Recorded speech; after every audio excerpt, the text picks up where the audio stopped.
3 दिवसापूर्वी रायगड जिल्ह्यामध्ये झालेल्या अतिवृष्टीच्या दरम्यान रायगडचे जिल्हाधिकारी आहेत डॉक्टर किसन जावळे यांनी रायगड किल्ल्याच्या पायरी मार्ग बंद केला होता।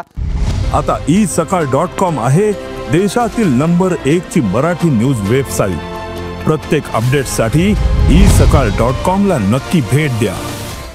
आणि आता आपण रायगड किल्ल्याच्या पायथ्याशी आहोत। आत्ताच काल रात्री काही वेळापूर्वी हा रायगड किल्ल्याचा पायरी मार्ग खुला करण्याचे आदेश डॉक्टर किसन जावळे यांनी पुन्हा एकदा काढले आहेत आणि त्यानंतर हा पायरी मार्ग खुला झालेला आहे। आपण जर का पाहिलं तर या आदेशामध्ये स्पष्ट असा उल्लेख आहे की ज्या वेळेला वातावरणाचा म्हणजे पावसाचा रेड आणि ऑरेंज अलर्ट असेल त्यावेळेला रायगडचा पायरी मार्ग बंद असेल, तर इतर वेळी ज्या वेळेला चांगले पाऊस कमी असेल आणि इतर नॉर्मल वातावरण असेल त्यावेळी रायगडचा पायरी मार्ग हा पर्यटक आणि शिवप्रेमींसाठी खुला असणार आहे। आपण जर का 2-3 दिवसातली परिस्थिती पाहिली तर रायगड किल्ल्याच्या पायथ्याशी मोठ्या प्रमाणात जे स्थानिक लोक आहेत ते व्यवसाय करतात। म्हणजे त्यापासून जर आपण विचार केला तर टी-शर्ट असतील, त्याचप्रमाणे मोबाईलचे कव्हर्स असतील जे पावसामध्ये संरक्षणासाठी वापरले जातात, त्याचप्रमाणे पोंचोसारखे जे छोटे रेनकोट असतील, त्याचप्रमाणे इतर ज्या वस्तू आहेत, चहा असेल, वडापाव असेल, अशा विविध सुविधा हे जे स्थानिक व्यावसायिक आहेत ते पर्यटकांना देत असतात। गेल्या 2-3 दिवसापूर्वी जी बंदी टाकली होती त्यानंतर इथले जे स्थानिक व्यावसायिक आहेत त्यांच्यावरती प्रचंड उपासमारीची पाळी होती।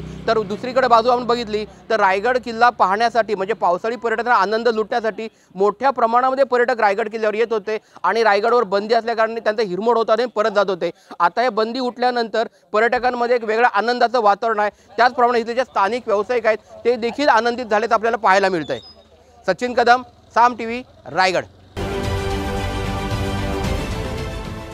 देश विदेशातील प्रत्येक घडामोडींचे लाईव्ह अपडेट मिळवण्यासाठी आता साम टीव्हीच्या सर्व सोशल मीडिया प्लॅटफॉर्मला लाईक, फॉलो आणि सबस्क्राईब करा। तसंच सर्व नोटिफिकेशनसाठी बेल आयकॉन प्रेस करायला विसरू नका।